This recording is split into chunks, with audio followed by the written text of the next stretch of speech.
Bonjour les enfants, j'espère que vous avez passé une bonne semaine. Je suis contente de vous retrouver et aujourd'hui, pour une nouvelle histoire, on aura Isabelle, Anouk et Bétitia. Bonjour Fred, bonjour les enfants. Bonjour. Ah, je ne savais pas que Bétitia serait là. Si j'avais su, je ne serais pas venue.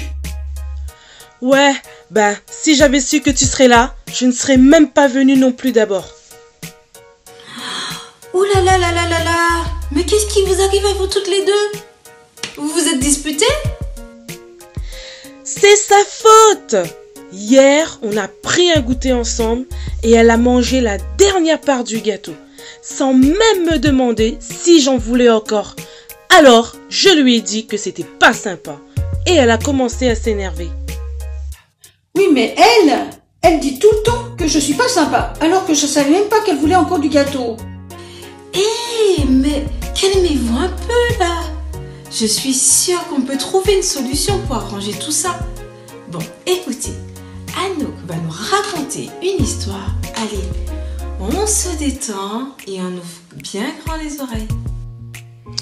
Bonjour tout le monde, alors c'est pas la grande forme ce matin. Moi je pense quand même que l'histoire que je vais vous raconter va vous plaire. Alors on va parler de la parabole du fils prodigue. Comme vous le savez peut-être déjà, Jésus parlait en parabole. Donc en fait ce sont des petites histoires qui lui permettaient d'illustrer ses enseignements. Alors si tu veux la lire après cette vidéo, eh bien tu la trouveras dans l'évangile de Luc au chapitre 15 du verset 11 à 35. Allez, c'est parti! Alors c'est l'histoire d'une famille, un papa qui a 2 fils. Et donc en fait cet homme, ce papa, il a une propriété, il a des ouvriers, des servantes et ça se passe bien pour lui. Ses 2 fils travaillent pour lui en fait. Et donc le plus jeune de ses fils, il va en avoir un petit peu marre de travailler pour son père, d'avoir grandi là, d'avoir toujours été là. Et donc il va avoir envie de partir, de faire autre chose. Pour ça, il va aller voir son père et va lui demander sa part d'héritage. Donc l'héritage, ça consiste en une somme d'argent. Son père va accepter, va lui donner de l'argent et le fils va décider de partir loin de sa maison avec cet argent. Alors qu'est-ce qu'il aurait pu faire avec cet argent? Il aurait pu se dire « Oh là là, moi j'ai plein de pièces, j'ai une belle somme d'argent, je vais aller voir les gens qui en ont besoin d'aide et puis je vais aller leur prêter main forte parce que moi j'ai les moyens. » Mais non, pas du tout. En fait, il a gardé cet argent pour lui, pour ses plaisirs personnels et il l'a dépensé mais n'importe comment. Il faisait n'importe quoi, que des bêtises et il a tout dépensé.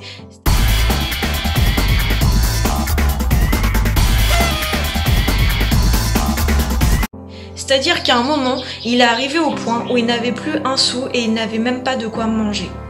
Alors il est arrivé à un moment où il s'est dit « Les ouvriers de mon père, eux, ils ont toujours à manger, ils ont toujours du pain sur la table. Et moi, je suis là, j'ai faim, j'ai plus rien, j'ai plus un sou. » En fait, il savait que il avait rendu triste son père, son frère, sa famille, parce qu'il était parti et qu'il avait pris l'argent, qu'il l'avait dépensé n'importe comment, et que ça, c'était sûr que ça avait rendu très triste son père. Alors du coup, il a pris une décision. Il s'est dit, je sais, je vais aller demander pardon à mon père. Je suis même plus digne d'être son fils parce que j'ai fait n'importe quoi et c'est inacceptable. Mais je voudrais au moins lui demander pardon et qu'il me traite comme son ouvrier pour avoir un petit peu de pain. Alors on va regarder ce que cette décision a eu comme impact, comme conséquence sur l'intégralité de la famille. On a dit qu'il y avait 3 membres, le papa et ses 2 fils. Et en fait ça représente 3 réactions totalement différentes. Alors on va les regarder d'un petit peu plus près. Pour mieux comprendre, je vais vous raconter les retrouvailles entre le fils et son père. Le fils qui était parti était en train de marcher en direction de la maison de son père, et à peine son père l'a aperçu qu'il a couru vers lui, l'a embrassé et pris dans ses bras. Le fils a demandé pardon, et son père a demandé à ses serviteurs de lui donner des beaux vêtements, un anneau au doigt, des chaussures, et de tuer le plus gros veau qu'il avait pour manger et faire la fête. Alors c'est quoi les conséquences d'aller demander pardon? Eh bien finalement, le fils, en admettant son erreur et en demandant pardon à son père, peut rentrer chez lui et en plus il est couvert de cadeaux et on va faire une fête en son honneur. Alors franchement, c'est pas génial ça? Le père, lui, est tellement heureux de retrouver son fils, il va le pardonner sans l'ombre d'une hésitation. Dès qu'il le voit, il l'a déjà pardonné. Il n'a même pas besoin d'entendre les excuses de son fils. Le revoir lui suffit, il se sent bien, il est en paix, car son fils va bien et qu'il ne lui en veut pas. Et enfin, il nous reste un dernier personnage à voir, le deuxième fils, le grand frère. Alors ce jour-là, il était dans les champs en train de travailler, et puis en se dirigeant vers la maison, il entend du bruit, de la musique. Alors il demande à une servante, mais qu'est-ce qui se passe ici ? La servante, elle lui répond, ton frère est rentré, ton père a fait tuer un veau gras, et on va pouvoir faire la fête en son honneur. Alors, comment vous pensez qu'il a réagi, le fils, en se disant que son frère était rentré ? Est-ce qu'il était content ? Est-ce qu'il a bien réagi ? En fait, non. Il était en colère. Il ne voulait même pas rentrer dans la maison. Alors, son père est sorti pour le supplier de rentrer. Mais le fils, il lui a dit « Mais moi, papa, j'ai toujours été là. Je t'ai jamais désobéi. Et jamais tu m'as rien donné. Tu m'as même pas donné un chevreau pour que j'aille faire la fête avec mes amis. Et quand ton autre fils, celui qui a dépensé tout ton argent, à faire n'importe quoi, n'importe comment, tu tues un veau gras et tu fais la fête. » Alors avant d'aller plus loin, on va quand même finir l'histoire. Savez-vous ce que le père a répondu à son fils lorsqu'il s'est énervé contre lui ? Il lui a dit « Mais mon enfant, tu es toujours avec moi et tout ce que j'ai est déjà à toi. Mais là, il faut faire la fête car ton frère était perdu et il est retrouvé. Il était mort et il est revenu à la vie. » Alors qu'est-ce qu'on peut retenir de cette parabole que Jésus a racontée au peuple pour nous aujourd'hui ? Tout d'abord, Dieu nous demande de savoir demander pardon. Ça arrive de faire des bêtises, de faire des erreurs, il faut simplement demander pardon à la personne que nous avons blessée. Le plus jeune fils a demandé pardon à son père car il a réalisé qu'il avait mal agi et par la suite, il a eu des cadeaux, une fête, tout va bien pour lui. Il ne faut pas avoir peur de demander pardon car il n'y a que du bon qui nous attend. Le deuxième point est que Dieu nous demande de savoir pardonner. Quand quelqu'un nous fait du mal, que ce soit physique, ou par les mots qu'il peut dire, ou encore les actes qu'il porte envers nous, il ne faut pas rester en colère, comme le frère du fils qui revient, mais pardonner comme son père l'a fait. Pourquoi ? Car le père est en paix, il se sent bien, il est heureux, il est dans la joie, parce qu'il a retrouvé son fils et qu'il ne lui en veut pas. Alors que son frère, il est malheureux, il est en colère, il est jaloux, et il ne se sent pas bien. Le dernier point qu'il faut se souvenir, c'est que Dieu nous demande de ne pas envier les autres, mais de réaliser tout ce qu'on a déjà. Parfois, on est jaloux de notre frère, de notre sœur, ou d'une amie, d'un ami, parce qu'il a quelque chose que l'on n'a pas. Ça nous met en colère, on trouve ça injuste, on est jaloux, et on leur en veut. Alors qu'en fait, tout comme le fils aîné, on n'a aucune raison, on a déjà tout à disposition. C'est ce que son père va lui dire. Mais tu étais toujours avec moi, et tout ce que j'ai est à toi. Alors il n'y a pas de raison de se mettre en colère. Alors ne sois pas jaloux de ton frère ou de ta sœur car vous avez les mêmes parents et vous recevez exactement la même chose. Et puis tout simplement, au lieu de regarder ce que les autres ont, regarde déjà ce que toi tu as et profites-en parce que c'est déjà super. Bon, je pense que j'ai compris, Laetitia. Je te demande pardon d'avoir pris la dernière part de gâteau sans te demander. Merci Isabelle. Et moi aussi, je te demande pardon. Pardon d'avoir réagi comme ça. Je n'aurais pas dû te parler de cette manière. Merci Anouk pour cette histoire. Je suis contente de voir que tout le monde a fait la paix. On va continuer ces moments avec Sandra qui va nous proposer quelques chants.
Tu vois le meilleur, tu as pour moi le bonheur. Oh oh oh oh oh.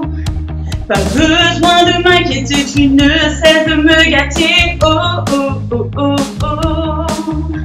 Que l'on soit petit ou grand, c'est tellement fascinant. Pas besoin d'explication. Jésus, tu es notre passion. C'est toi qui nous fait rêver, c'est toi qui nous fait avancer, c'est pour toi que l'on peut danser et crier. Oh oh oh oh oh, oh oh oh oh oh oh oh oh. Tu me donnes de la valeur, non ce n'est pas une rumeur. Oh oh oh oh oh. Sur moi tu poses ta main pour avancer vers demain. Oh oh oh oh oh. Que l'on soit petit ou grand, c'est tellement fascinant. Pas besoin d'explication. Jésus, tu es notre passion.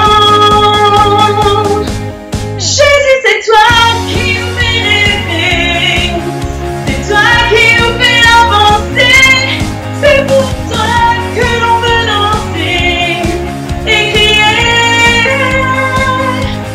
Oh oh oh oh oh, oh oh oh oh oh, oh oh oh oh. Allez, c'est le moment où vous pouvez bouger, danser, lever les mains à la maison, on y va tous ensemble. Bon, moi j'ai des talents un peu particuliers dans ce jeu, c'est pas grave. On y va tous ensemble, pas besoin d'explication, pas besoin d'explication. Jésus, tu es notre passion. Jésus, c'est toi qui nous fait rêver, c'est toi qui nous fait avancer. C'est pour toi que l'on veut danser et crier. Oh oh oh oh oh oh oh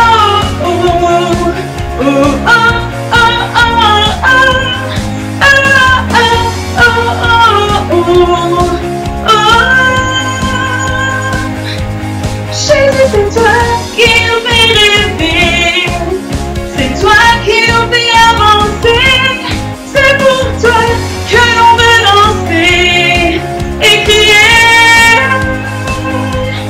Ah.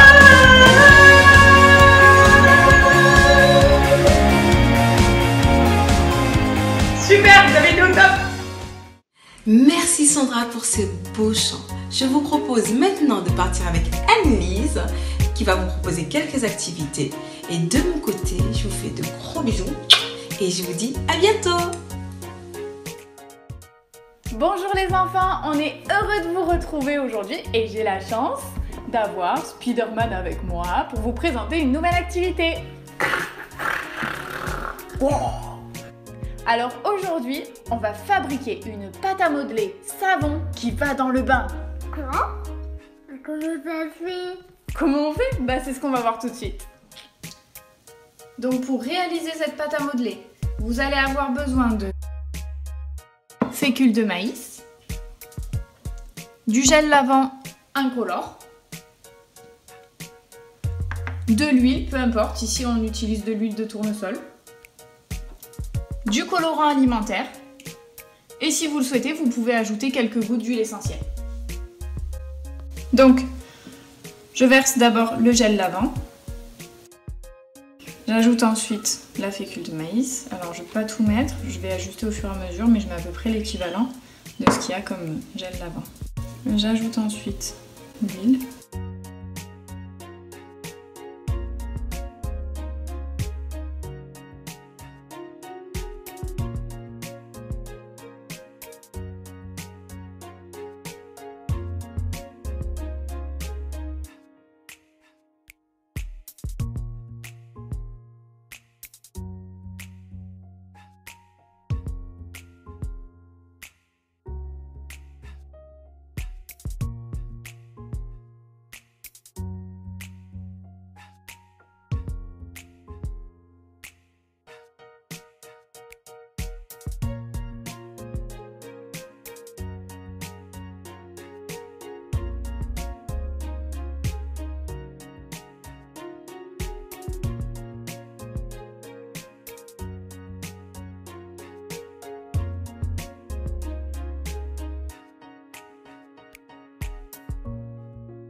Donc après avoir bien mélangé, vous allez vous retrouver avec une petite boule de pâte, d'accord? Et vous allez pouvoir donc la malaxer, un peu comme de la pâte à modeler, vraiment, ça a la même texture.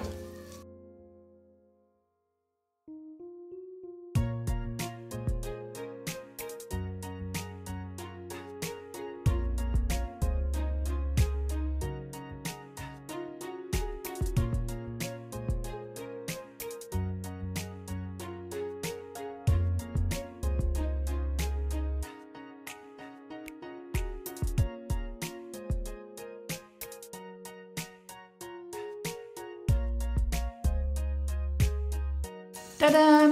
Et bien toute propre! Voilà, on espère que cette petite activité vous aura plu. On vous fait de gros bisous et on vous dit à bientôt! À bientôt. Bye bye!